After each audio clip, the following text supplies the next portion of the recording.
In 1970, the minimum wage was $1.60 an hour. Adjusted for inflation, that's something like 13.50, 13.60-ish now. But the cost of things has increased more than inflation. Like the inflation's gone up a little bit, cost of things have gone up a lot. So in order to have equivalent buying power now, you would have to make $66 an hour. I remember my first job in 2014, I was making the federal minimum wage of $7.25 an hour, and everyone at the time was talking about how, based on the cost of living, the minimum wage should be 15 an hour. And I predicted all the way back then in 2014 that if all these companies raised the minimum wage to 15 an hour, they would just double the prices. And then the cost of living would be such that everyone would need to make 30 an hour in order to survive. Instead, they didn't double their prices, they quadrupled their prices. That's why now that, even though the federal minimum wage is still $7.25 an hour, everyone pays somewhere around like 12 to 15 an hour because you have to be competitive in the job market. And they did exactly as I predicted. They all raised their prices. Now you have to make $66 an hour in order to have the equivalent buying power of $1.60 an hour in 1970. And I forget exactly what year, but wasn't there a recession in the 70s as well? So, also, another statistic. Oh, shoot, sorry. Another statistic I heard recently.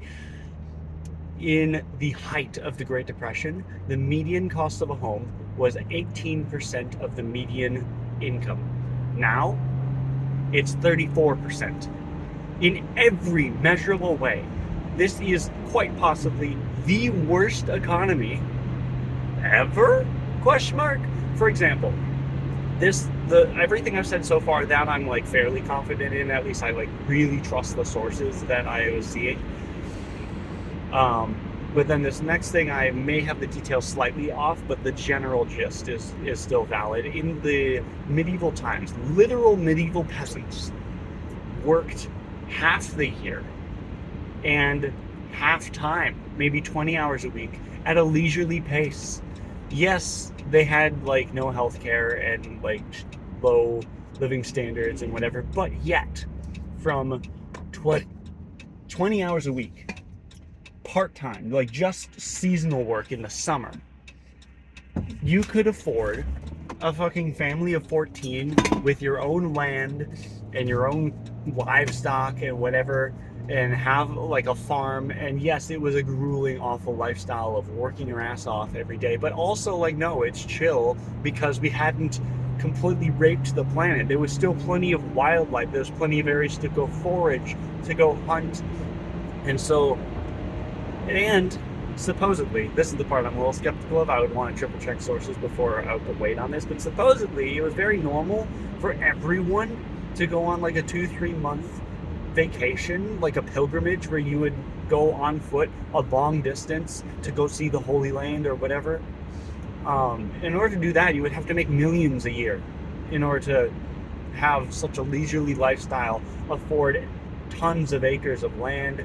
I mean, even if it's like 5 acres or 80 acres, like somewhere in there, any land, you have to make so much.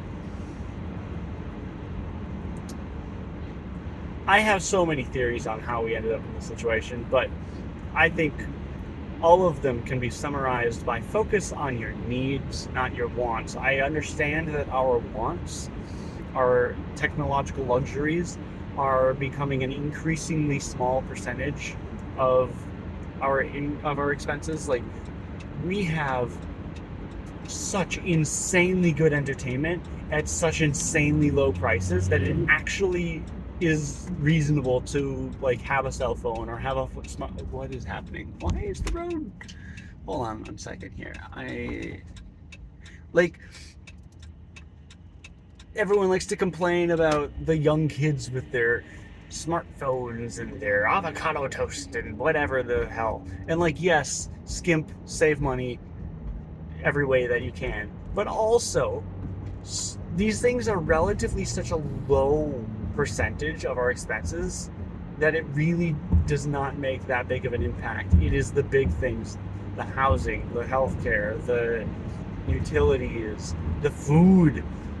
These are the things that the pricing has just become absolutely insane. So if you can focus on the basics, on the things that you really need, like wilderness survival, food, water, shelter, warmth, clothing, skimp where you can, live with friends, loved ones, but also don't get comfortable in these skimping situations, because then you're just settling for less and less and less.